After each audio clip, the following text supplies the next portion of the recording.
ചാലിയാർ പുഴയിൽ തെരച്ചിലിന് പോയി കുടുങ്ങിയ 18 രക്ഷാപ്രവർത്തകർ കരയിലേക്ക് മടങ്ങിയിരിക്കുന്നു. ഇവിടെ നിന്ന് കണ്ടെടുത്ത മൃതദേഹം എയർലിഫ്റ്റ് ചെയ്തിട്ടുണ്ട്.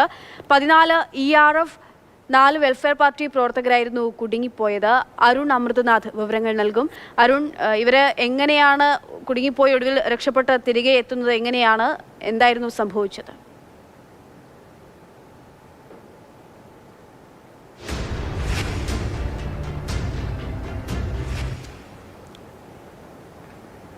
അക്ഷയ, ഇന്നലെ വൈകിട്ടായിരുന്നു ആ ഒരു സംഭവം. അതായത് നിലമ്പൂർ ഭാഗത്ത് നിന്ന് ഈ മൃതദേഹം കണ്ടെത്താനായി രക്ഷാപ്രവർത്തനത്തിന് പോയവരായിരുന്നു. ഈ പോത്തുകല്ലും കഴിഞ്ഞ് ഈ സൂചിപ്പാറയ്ക്ക് താഴെയായുള്ള സൂചിപ്പാറ കാന്തൻപാറ വെള്ളച്ചാട്ടത്തിന് താഴെയായുള്ള മേഖലയുണ്ട്. ഇവിടെ ഉൾവനങ്ങളിലേക്കുള്ള തെരച്ചിലായിരുന്നു ഇവർ നടത്തിയത്.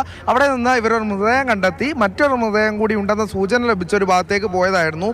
അവിടെ നിന്ന് ഇവർക്ക് തിരികെ വരാൻ പറ്റാത്ത ഒരു സാഹചര്യമാണ് ഉണ്ടായത്. TRFിൻ്റെയും വെൽഫെയറിൻ്റെയും 18 രക്ഷാപ്രവർത്തകരാണ് ഉണ്ടായിരുന്നത്. രാത്രിയോടെ തന്നെ അവരെ ഫോറസ്റ്റ് എത്തി, അവരുടെ ഫോറസ്റ്റ് ഔട്ട് പോസ്റ്റിൽ വനപാലകരെത്തി ഫോറസ്റ്റ് ഔട്ട് പോസ്റ്റിൽ എത്തിക്കുകയുണ്ടായിരുന്നു. അവർ കണ്ടെത്തിയ മൃതദേഹം അവിടെ നിന്ന് പുറത്തെത്തിക്കാൻ പറ്റാത്ത സാഹചര്യമാണ് ഉണ്ടായത്. അത് ഇന്ന് രാവിലെയോടുകൂടി ഹെലികോപ്റ്ററിൽ എയർലിഫ്റ്റ് ചെയ്തു. അങ്ങനെ ഈ ഒരു മേഖലയിലെ പറ്റി പറയുമ്പോൾ ഈ മുണ്ടക്കൈയെയും ചൂരൽമലയെയും അപേക്ഷിച്ച് അതീവ ദുഷ്കരമായ ഒരു രക്ഷാദൗത്യമാണ് ഈ ചാലിയാർ പുഴയോട് തീർന്നുള്ള നിലമ്പൂർ ഉൾപ്പെടെയുള്ള ഭാഗങ്ങളിൽ നടക്കുന്നത്. ശക്തമായ കുത്തൊഴുക്കുണ്ട്. ഒപ്പം തന്നെ ഈ ചെറിയ ചെറിയ തുരുത്തുകളാണ്, ഈ വനമേഖലയോടൊക്കെ അടുത്തുള്ള തുരുത്തുകൾ. ഇവിടെയൊക്കെ എത്തിയാണ് ഇവർ ഈ രക്ഷാപ്രവർത്തനം, ഈ തിരച്ചിൽ നടത്തുന്നത് എന്നുള്ളതാണ്. ഇവർക്ക് ഈ സന്നദ്ധ പ്രവർത്തകർക്കും പുറമെ ആ ഊരിലെയൊക്കെ ആദിവാസി ആളുകളൊക്കെ അവിടെ ഇറങ്ങി ചെറിയ ചെങ്ങാടത്തിലാണ്. അവരുടെ പക്കൽ മറ്റ് യന്ത്ര സാമഗ്രികളോ ഒന്നും തന്നെയില്ല. അവർക്ക് ആ പുഴയെ പരിചയമുണ്ട്, ആ നാടിനെ അറിയാമെന്നുള്ള ഒരു മനോധൈര്യവും കരുത്തിലുമാണ് അവരൊക്കെ അവിടെ തിരച്ചിൽ, ചെങ്ങാടത്തിലൊക്കെ തിരച്ചിൽ നടത്തുന്നത്. ഓരോ ദൃശ്യങ്ങളും നമ്മൾ കാണുന്നുണ്ട്. അത്തരത്തിൽ ശക്തമായ അടിയൊഴുക്കുള്ള മേഖലയാണ്. അവിടെയാണ് ആ തിരച്ചിൽ നടന്നുകൊണ്ടിരിക്കുന്നത് എന്നുള്ളതാണ്. ഈ ചൂരൽമലയിലേക്ക് വരുമ്പോൾ ഇവിടെയും ഐബോർഡ് ഡ്രോൺ ഉപയോഗിച്ചുള്ള തിരച്ചിൽ പുരോഗമിക്കുന്നുണ്ട്.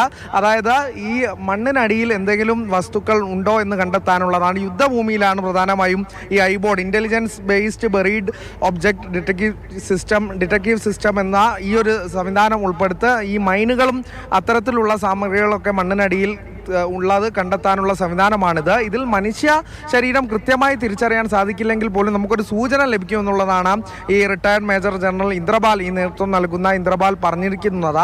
അപ്പോൾ ആ ഒരു പരിശോധന എന്തെങ്കിലും തരത്തിൽ ഈ മണ്ണിനടിയിൽ ഇപ്പോൾ അവശേഷിക്കുന്നുണ്ടോ എന്ന് ചൂരൽമല ബെയിലി പാലത്തിന് സമീപമായൊക്കെ ഈ ഡ്രോൺ ഉപയോഗിച്ചുള്ള തെരച്ചിലും ഒരു ഭാഗത്ത് പുരോഗമിക്കുന്നു.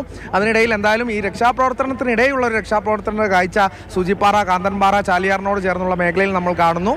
അവരെ എന്തായാലും രക്ഷപ്പെടുത്താനായി എന്നുള്ള ആശ്വാസകരമാണ്. അവർ കണ്ടെടുത്ത മൃതദേഹം എയർലിഫ്റ്റ് ചെയ്ത് വയനാട് മേപ്പാടിയിലേക്ക് എത്തിച്ചിട്ടുമുണ്ട്. അക്ഷയ.